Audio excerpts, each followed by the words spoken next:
Sénégalaises, Sénégalais, mes chers compatriotes, nous voici au terme d'une année exigeante, une année d'efforts qui appelle un regard lucide sur le chemin parcouru et une parole claire sur celui qui s'ouvre devant nous. Ce moment est d'abord celui de la reconnaissance. Reconnaissance envers nos forces de défense et de sécurité qui accomplissent leur mission avec professionnalisme, discipline et un sens élevé du devoir. Reconnaissance envers nos autorités religieuses et coutumières, gardiennes de l'équilibre social, de l'apaisement des consciences et des valeurs qui fondent notre vivre ensemble.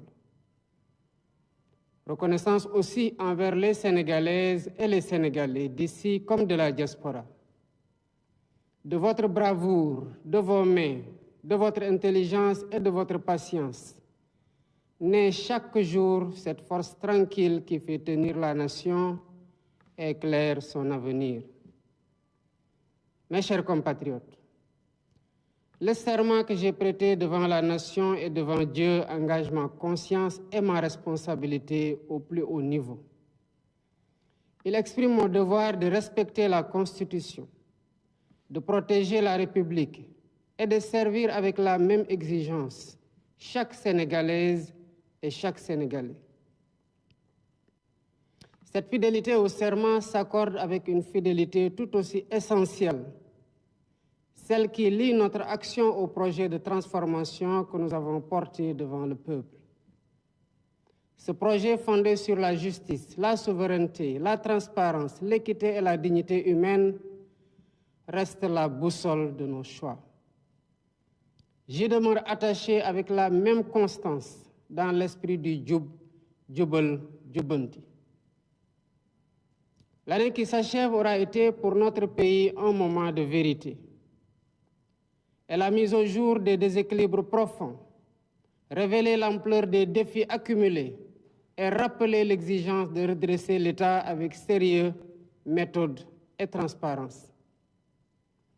Un travail approfondi a été mené à l'interne et avec nos partenaires afin d'établir un diagnostic partagé et de dessiner des solutions durables.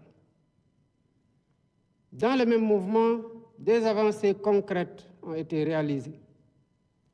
La continuité de l'État a été assurée, les services publics renforcés et les secteurs les plus vulnérables accompagnés. La baisse progressive des prix des produits essentiels s'est traduite par un allègement réel du coût de la vie. Les mesures de réduction des prix de plusieurs produits essentiels ont représenté 342,5 milliards de francs CFA d'économies pour les ménages en 2025. Cet effort se poursuivra en 2026. Je tiens à cet égard à saluer l'engagement du Premier ministre Ousmane Sonko et de l'ensemble du gouvernement. L'amélioration progressive de l'environnement des affaires, l'intensification de notre diplomatie économique et la tenue du Forum Invest in Sénégal ont renforcé la crédibilité du pays et consolidé son positionnement comme une destination d'investissement fiable et attractive. Mes chers compatriotes, la décision politique de porter le registre national unique à 1 million de ménages a rendu l'action sociale plus juste et plus efficace en orientant les appuis vers celles et ceux qui en ont réellement besoin. Cette exigence d'équité s'est prolongée par un soutien accru à l'autonomisation économique des femmes et des jeunes, avec l'émergence de 1060 coopératives productives solidaires. Dans le domaine de la santé, le gouvernement a constamment cherché à améliorer le quotidien des familles.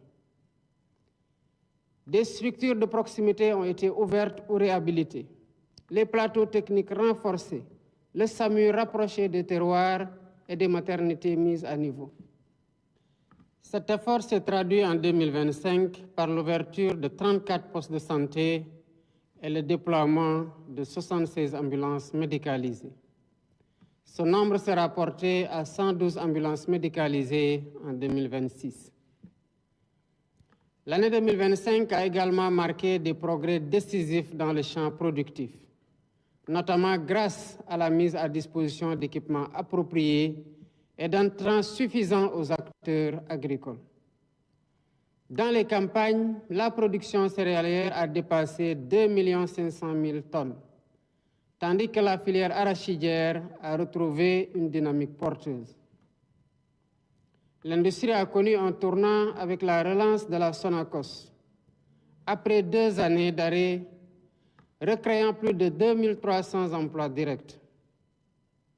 Cet effort se poursuivra en 2026 grâce à une dotation de 25 milliards destinée au renouvellement de l'outil de production.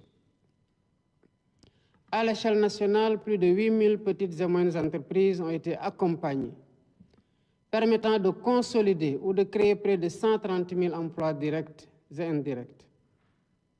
Mes chers compatriotes, préparer l'avenir signifie aussi investir dans la jeunesse et dans le savoir. 2401 salles de classe ont été livrées, accompagnées de 1389 blocs administratifs, 1112 blocs d'hygiène et 92 km de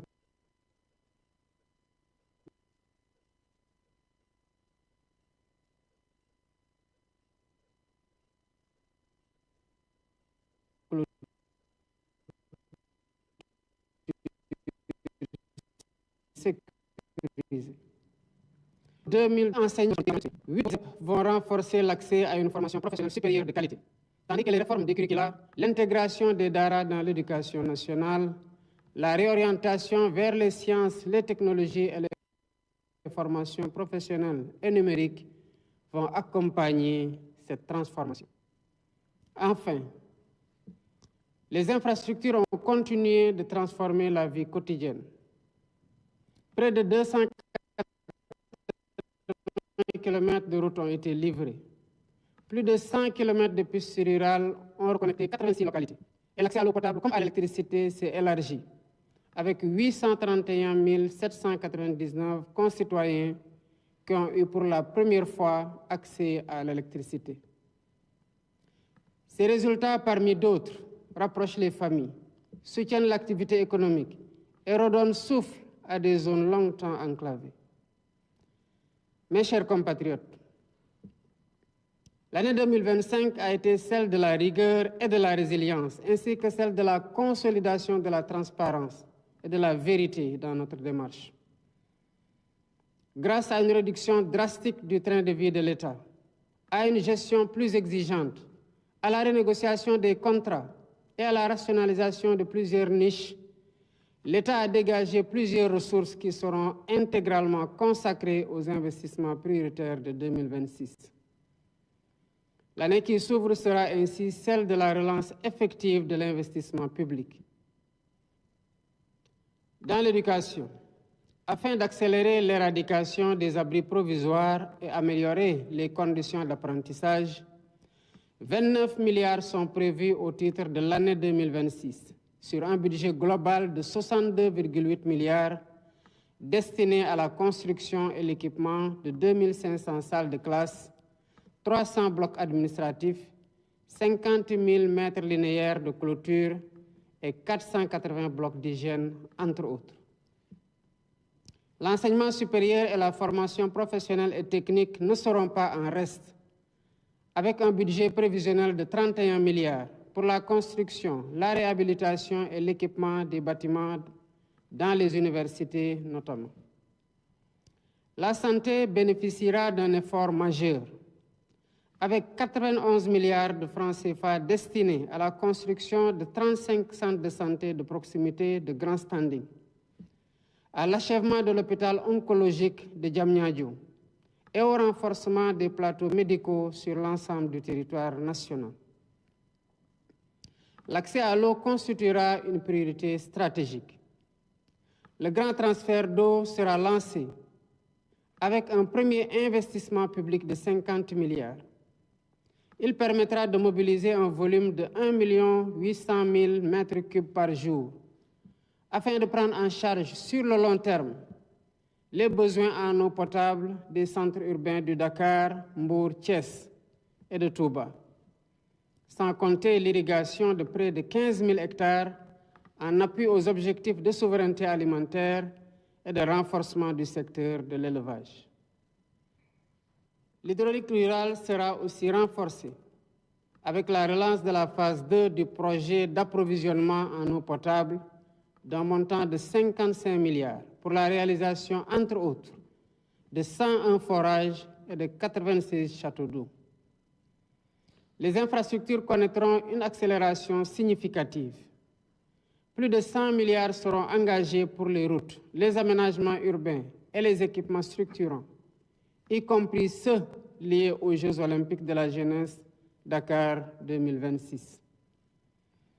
Les programmes PUDC, Puma et Promoville disposeront de 51 milliards pour renforcer les services de base et désenclaver les territoires. La construction du deuxième pont de Ziguinchor, avec une dotation initiale de 25 milliards de francs CFA, améliorera durablement la mobilité dans cette région. Dans le même temps, le plan Diomaye pour la Casamance, dont l'impact est déjà significatif, s'étendra progressivement aux autres départements des régions du Sud. Le monde rural bénéficiera d'investissements ciblés, avec 18 milliards dédiés aux coopératives agricoles communautaires et aux premières fermes intégrées, ainsi que plus de 91 milliards pour les agropoles du Sud et du Centre, afin de renforcer la production, la transformation locale et l'emploi. Dans le domaine de l'énergie, l'année 2026 marquera une accélération décisive avec le raccordement prévu de 3 637 localités supplémentaires, représentant 113 654 ménages et environ 1 235 755 personnes. Parallèlement, le Sénégal franchira une étape majeure vers la connectivité universelle, avec le déploiement d'antennes satellitaires permettant à près d'1 million de personnes d'accéder gratuitement à l'Internet en 2026, ouvrant ainsi de nouvelles perspectives pour l'éducation, la santé, l'entrepreneuriat et l'inclusion numérique. Enfin, l'accès au logement sera soutenu par 20 milliards de francs CFA destinés à impulser le programme des 30 000 logements et le programme de rénovation urbaine. Ces choix traduisent une conviction claire. Le Sénégal dispose des ressources, de l'intelligence collective et de la capacité de travail nécessaires pour se relever, se transformer et bâtir son avenir par ses propres efforts, avec sa jeunesse comme moteur et son peuple comme force. Mes chers compatriotes, le Sénégal a choisi de demeurer fidèle à ce qui fonde sa force. Une démocratie vivante, un état de droit exigeant et une tradition de dialogue profondément enracinée. C'est dans cet esprit de continuité et de responsabilité que les réformes engagées ont été poursuivies afin de renforcer la solidité et la crédibilité de nos institutions. L'Office national de lutte contre la corruption a été installé à l'issue d'un appel à candidature ouvert et transparent, selon un principe désormais étendu à plusieurs autres entités de la République, pour consacrer la compétence, l'intégrité et le mérite comme critères de gouvernance publique. Dans la même dynamique de réforme, les comités ad hoc issus des assises de la justice et du système politique ont achevé leurs travaux. Ils ont permis de poser les bases d'une traduction juridique des recommandations consensuelles formulées dans un esprit de refondation. Fidèle à l'engagement de consolider durablement l'état de droit, les projets de textes relatifs à la révision de la Constitution, à la Cour constitutionnelle, au Conseil supérieur de la magistrature, à la Commission électorale nationale indépendante, ainsi que le projet de code électoral, seront présentés en Conseil des ministres et transmis à l'Assemblée nationale au courant du premier trimestre 2026. Les autres réformes s'inscriront dans un agenda d'adoption cohérent, aligné sur la durée du mandat et le rythme de la nation. Mes chers compatriotes, sur la scène africaine et internationale, le Sénégal a poursuivi son œuvre de paix, de solidarité et de coopération. Il a renforcé ses alliances sur le continent, consolidé sa contribution à la prévention des risques sécuritaires et porté une voix claire en faveur d'un multilatéralisme inclusif et plus efficace au service de l'humanité. La décision du 68e sommet des chefs d'État et de gouvernement de la CEDEAO de confier pour la première fois au Sénégal la présidence de la commission de l'organisation en constitue une reconnaissance forte et sans équivoque. Mes chers compatriotes, au cœur de notre nation, la jeunesse constitue une force qui ne s'érode jamais, malgré les épreuves. C'est d'abord pour elle que j'ai décrété l'année 2026, année de l'emploi et de l'économie sociale et solidaire. Notre pays accueillera les Jeux olympiques de la jeunesse Dakar 2026, premier événement olympique sur le sol africain. Ce rendez-vous dépasse le cadre du sport. Il est un symbole de confiance, de capacité et d'ouverture. Il nous appartient d'y montrer avec exigence ce que le Sénégal sait offrir au monde, à savoir une jeunesse disciplinée, un peuple hospitalier et une nation capable de tenir ses engagements. Mes chers compatriotes, la haute charge que vous m'avez confiée me prescrit une hauteur d'esprit que j'entends garder en toutes circonstances. Je continuerai donc à remplir cette mission avec humilité, écoute et lucidité. Rien ne m'en détournera. Rien ne primera sur l'intérêt général. Rien ne sera jamais placé au-dessus de la paix, de l'unité et de l'intégrité du Sénégal. La République ne nous demande pas d'être parfaits. Elle exige de nous la sincérité des intentions, la loyauté des engagements et la constance dans l'effort commun. Je sais combien les attentes sont fortes, mais vous avez refusé la résignation et choisi l'espérance et l'action pour la transformation de notre Sénégal. Mais avant de conclure, mes chers compatriotes, je veux dire avec force qu'aucune violence n'est tolérable dans la République, en particulier celle faite aux femmes. Les féminicides et toutes les atteintes commises contre les plus vulnérables. L'État poursuivra sans relâche la prévention, la protection des victimes et la sanction implacable des auteurs, afin que la dignité, la sécurité et la vie soient garanties à toutes et à tous. Que l'année 2026 apporte la santé, la paix des esprits et l'harmonie dans tous les foyers. Je vous souhaite à toutes et à tous une bonne et heureuse année 2026. Que Dieu bénisse le Sénégal et l'Afrique. Vive la République, vive le Sénégal.